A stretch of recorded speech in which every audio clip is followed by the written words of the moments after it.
말씀으로 하나님 뜻에 따른 철저한 진멸이라는 제목으로 말씀 좀 나누도록 하겠습니다.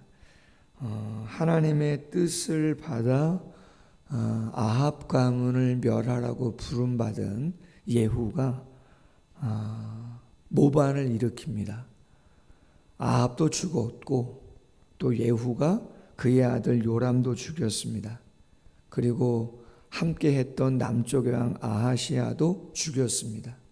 그리고 어제 말씀을 본 것처럼 아합의 아내 이세벨도 비참하게 죽는 그러한 모습도 우리가 살펴보았습니다.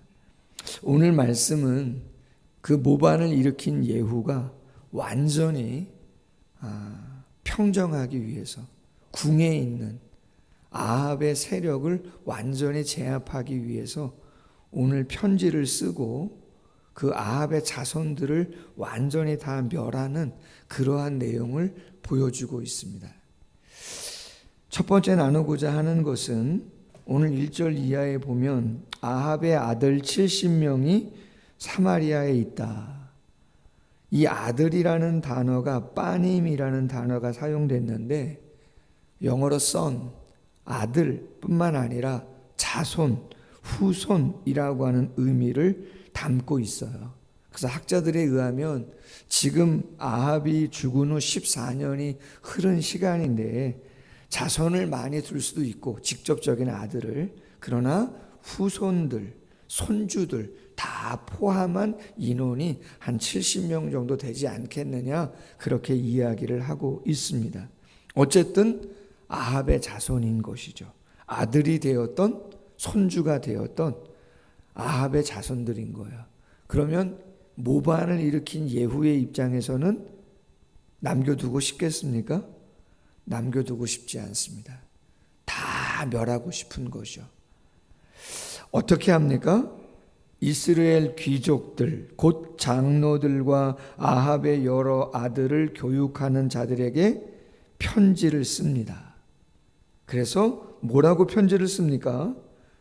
재밌습니다. 2절 말씀에 너희 주의 아들들이 너희와 함께 있고 병거와 말과 견고한 성과 무기가 너희에게 있으니 이 편지가 너희에게 이르거든 너희 주의 아들들 중에서 가장 어질고 정직한 자를 택하여 그의 아버지의 왕자에 두고 너희 주의 집을 위하여 싸우라. 여러분, 분위기는 벌써 기울었습니다. 누구에게요? 군대 장관 예후에게 다 기운 것입니다. 그런데 아합의 자손들, 그와 함께하고 있는 귀족들과 장로들, 그 왕자들을 교육하는 자들에게 야, 어디 한번 해볼 테면 해봐라. 맞설려면 한번 맞서봐라. 가장 어질고 괜찮은 왕자 있으면 택해서 왕자에 두고 한번 너희에게 병거와 말과 군사들이 있으니까 한번 해보자 이야기를 하는 것이죠.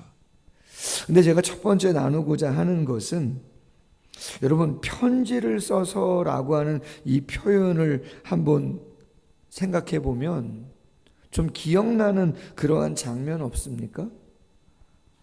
계속해서 지금 말씀을 나눌 때마다 군데군데에서 나왔던 그러한 장면이 뭡니까? 아합과 이세벨이 나봇의 포도원을 팔고 싶지 않았는데 조상 때부터 물려받은 것이기 때문에 하나님의 말씀과 계명에 입각해서, 그렇죠, 팔고 싶지 않았던, 하나님을 경외했던 나봇이 그 아합의 이세벨의 관계에 의해서 포도원이 팔릴 수밖에 없었고 더군다나 나봇은 억울하게 죽지요.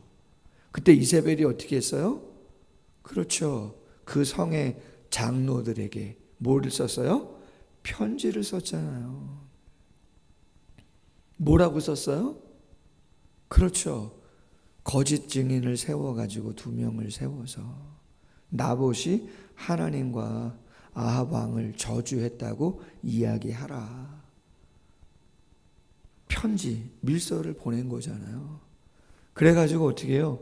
그렇죠, 거짓 증인을 세우고 나봇을 모함해가지고 돌에 맞아 죽게 하는 일을 아합 막베의 아내 이세벨이 버렸거든요.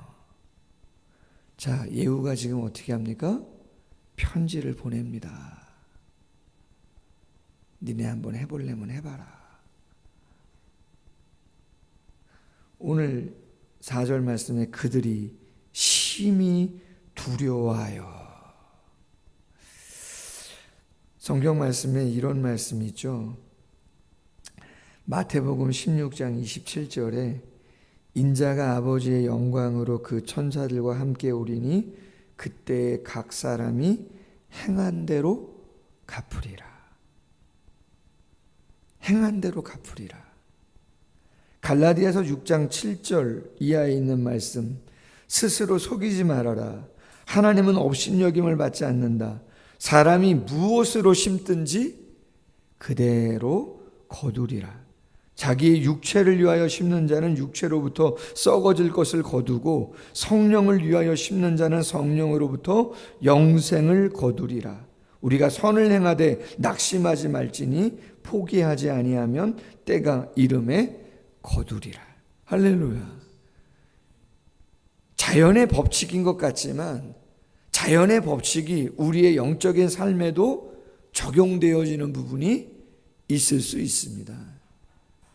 지금 계속해서 하나님께서 악을 행했던 아합과 그의 아내와 그의 자손들에게 하나님께서 공의롭게 심판하시는 것이죠. 그들이 공의롭게 바른 길을 걸어갔다라고 하면 오늘 같은 이러한 어려움들은 당하지 않았을 것입니다. 물론 하나님이 기계적으로 하시진 않아요. 하나님이 우리의 삶을 기계적으로 하시진 않아요. 욥과 같은 사람도 있을 수 있는 것이고 세례 요한 같은 사람이 있을 수도 있는 것이고 예수님도 그렇지 않습니까? 뭔가 잘못해서 그러한 어려움을 당한 건 아니죠. 그러나 대체적으로 하나님이 이 세상을 통치하시고 다스려가고 믿음의 성도들을 이끌어가는 그 삶의 모습 가운데에서는 그렇죠. 심는 대로 거두게 하시는 부분이 있죠. 어제였나요? 그제였나요? 성도님이 전화 왔어요. 목사님 너무나 감사해서 하나님께 너무나 감사해서 목사님께 전화 드리고 싶다고 기도 제목을 나눴었거든요. 전세 재계약을 해야 되는데 상황이 쉽지 않아서 참 고민이 많이 됐었다.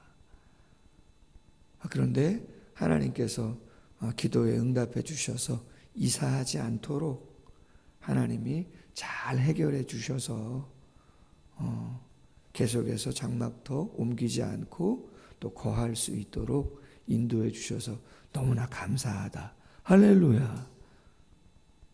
여러분, 일반적인 게 뭡니까? 성도는 기도하며 살아가는 사람입니다. 성도는 예배하며 살아가는 사람입니다.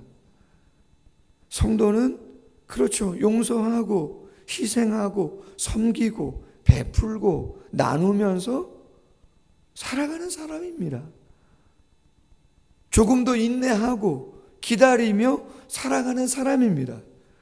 하나님은 그 모습을 보시고 성도들을 이끌고 가시는 거죠. 할렐루야. 벼락부자? 로또? 몰라요. 성도님들 중에 당첨된 분도 있겠죠. 언제 한번 제가 얼마 전에 간증 한번 했잖아요. 저의 간증은 아니고 목사님들하고 만났는데 어떤 분이 개척을 위해서 기도하는데 기도원 갔는데 개척을 원합니다. 재정이 없습니다. 막 기도했다는 거 아니에요. 실합니다. 근데 전화 걸려오는 것도 없고 아무것도 없더라는 거예요. 개척을 원하는데 재정이 있어야 개척할 거 아닙니까?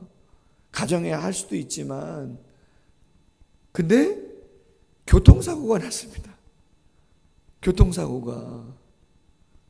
근데 그렇게 크게 난 건 아닌데 그분이 보험을 잘 들었는지 보상을 받은 게 한 몇천만 원 받게 된 거예요. 보상을 정당하게 말이에요. 보험회사에서. 뭐 그런 거 아시죠? 그래서 그 재정으로 개척을 하셨다는 거 아니에요? 제가 우리 시찰에 있는 목사님 지인인데 아시는 목사님이 전도사님인가? 뭐 그렇게 해서 개척을 하셨답니다. 그리고 어느 목사님은 로또도 당첨이 되셨답니다. 2가지 간증이었거든요. 근데 액수가 크지는 않고 다른 사역을 또 이렇게 펼쳐가셨다고 합니다. 김영희 사님 할렐루야. 권사님 할렐루야. 한번 성도님들 로또를 사시는 분이 계신지는 모르겠는데 취미로 사시는 분들도 혹시 계실 수도 있는데 여러분 뭐 그런 건 아니잖아요. 일반적이에요? 아니에요. 그런 거 아니에요. 하나님이 모르겠습니다. 그건 정말 만에 하나 천에 하나. 성도는 그렇죠. 말씀이 이야기하는 중심이 무엇인지 우리는 분명히 알고 있어요. 내가 눈물을 심고 섬김을 심고 하나님이 원하는 그 길을 걸어가면 하나님이 가장 아름다운 모습들로 심는 대로 거두게 하신다. 할렐루야. 2번째 말씀이에요. 그 편지를 받은 그 아합의 귀족들, 그 장로들 심히 두려워합니다. 뭐라고 이야기합니까? 요람과 아하시야 두 왕이 예후를 당하지 못하였거늘 우리가 어찌 당하겠느냐. 왕궁을 책임지는 자와 그 성읍을 책임지는 자와 장로들과 왕자를 교육하는 자들이 예후에게 말을 전합니다. 뭐라고 전합니까? 우리는 당신의 뭐라고요? 종입니다. 당신의 종입니다. 당신이 말하는 모든 것을 우리가 행하고 어떤 사람이든지 왕으로 세우지 않겠습니다. 당신 보기에 좋은 대로 행하겠습니다. 여러분, 그래도 한 나라에 최고의 권력을 갖고 있던 사람들 아닙니까? 아주 오랫동안. 그렇잖아요. 아합의 가문 밑에서 함께 권세를 누리고 부귀영화를 누렸던 사람들인데 지금 그들이 군대 장관 모반을 일으킨 그 예후에게 자신들이 누구라고요? 종이라고 이야기합니다. 영적으로 보면 하나님이 하시는 겁니다. 하나님이 아합의 그 죄를, 우상 숭배와 그 완악함을, 공의롭지 못했던 모습들을 하나님이 심판하시는 거지만 다른 관점에서 보자는 거죠. 얼마나 비굴합니까? 그렇지 않아요? 얼마나 비굴하냐고요. 말씀을 준비하다 보니까 이런 표현이 있어요. 사람을 두려워하면 비굴해지지만 하나님을 경외하면 영예로워진다, 그런 거예요. 여러분 보세요. 애굽의 노예로 팔려갔던 요셉, 비굴했나요? 비굴했습니까? 비굴하지 않습니다. 노예로 팔려갔던 다니엘이 비굴했나요? 구차했나요? 그렇지 않습니다. 페르시아의 제2인자인 하만과 맞짱 떴던 모르드게가 비굴했나요? 다 생명의 위협을 느끼는 상황 속에 있었습니다. 한날 한시에 죽을 것을 장대를 20m 이상 달아놓고 너 죽이겠다고 엄포하는 그러한 험악한 시간 속이었습니다. 사자굴에 들어가는 상황이었습니다. 풀무불 속에 들어가는 상황이었습니다. 그러나 다니엘과 그의 친구들 모르드게 비굴했습니까? 아니, 비굴하지 않습니다. 저는 목회하지만 예전에 그런 이야기가 있었어요. 이거 실화인 거겠죠? 저희가 장모님 통해서 들은 거니까. 안산에 안산 동산교회 장모님 장인어른 섬겼던 교회인데요. 김윤중 목사님 지금 은퇴한 지 오래되셨습니다. 근데 설교 시간에 그런 말씀 하셨다 그래요. 거기 부목사들이 수십 명이잖아요. 수십 명. 출석 성도가 10,000명 이상이니까 지금 15,000명 정도 출석하는 거로 알고 있는데, 설교 시간에 그런 설교를 했다 그래요. 아주 오래전에 제가 기억나는 이야기인데, 성도님들이 교육자들을 섬기잖아요. 뭐 담임 목사님도 섬기고 부목사님들도 섬기고. 근데 어느 분이 뭐 넥타이를 선물했는지, 근데 어떤 이야기인지 모르지만 제 기억에 남는 거는 넥타이 선물하고 넥타이 갖고 목사님들 목 흔들지 마시라는 표현을 했다는 거예요. 여러분 대단하지 않아요? 와, 그런 표현을 어떻게, 그것도 설교 시간에 공적으로. 와, 깜짝 놀랐습니다. 저는 그 이야기 듣고. 사모도 여기 뒤에 있지만 집사람도. 당연히 목회자는 성도님들을 섬겨야죠. 아멘이죠. 성도님들도 목회자와 다른 성도님들을 섬기시잖아요. 아멘. 많이 섬깁니다. 알게 모르게. 뭐 여기 조건사님도 계시고 하지만 상춘하시면 적은 것 같지만 적지 않아요. 어떻게 보면 그냥 상추가 나나요? 이 무더운 여름에. 그렇잖아요. 거름 줘야죠. 풀 뽑아야죠. 물 줘야죠. 매일 가보는 거 아니에요? 기도를 하는 것도 보통 섬김이 아닙니다. 여기 은퇴 사모님 계시지만 그렇잖아요. 오래 기도하시는데 많은 성도님들 위해서 기도하는 거잖아요. 그것도 보통 힘든 일은 아닙니다. 다 섬기잖아요. 그렇다고 여러분 그 섬김이 비굴한 건가? 보이기 위한 건가? 무엇을 위한 건가? 그런 건 아니죠. 할렐루야. 여러분 우리 모두가 하나님 말씀대로 사랑하고 섬기고 겸손하게 살아가지만 비굴하지는 않기 원합니다. 당당하고 바르고 굳세게. 할렐루야. 마지막 세 번째는 역시 하나님의 심판의 역사가 준엄하게 진행되어지는 가운데에서 오늘 예후가 이야기하고 있는 것처럼 그 귀족들이 어떻게 했어요?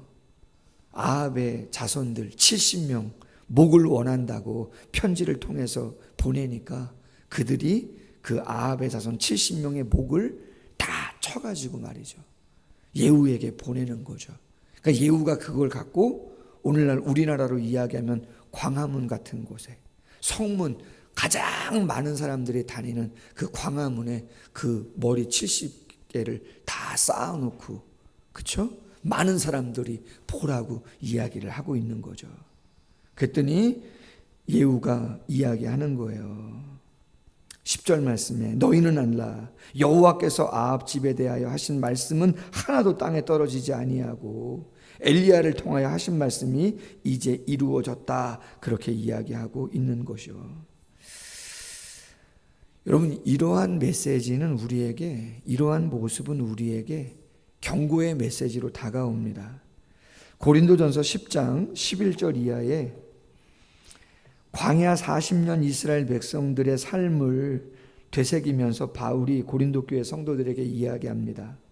우상 숭배와 음행과 시험과 하나님에 대한 원망, 그들에게 일어났던 이런 일들은 본보기가 되고 또한 말세를 만난 우리를 깨우치기 위하여 기록이 된 것이다. 그런즉 선줄로 생각하는 자는 넘어질까 조심해라. 아멘. 나는 그렇지 않겠지라고 하지만 그렇죠. 얼마든지. 말씀을 정리합니다. 첫 번째, 그렇죠. 하나님은 공의의 하나님이다.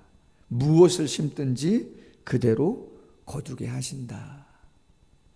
두 번째, 사랑하고 섬기고 낮아지는 그러한 삶을 살지만 비굴함은 우리의 삶 가운데 있지 않기를 원한다. 할렐루야.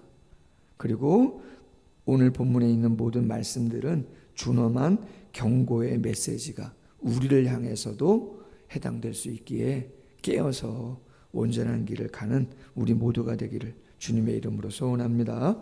기도하겠습니다.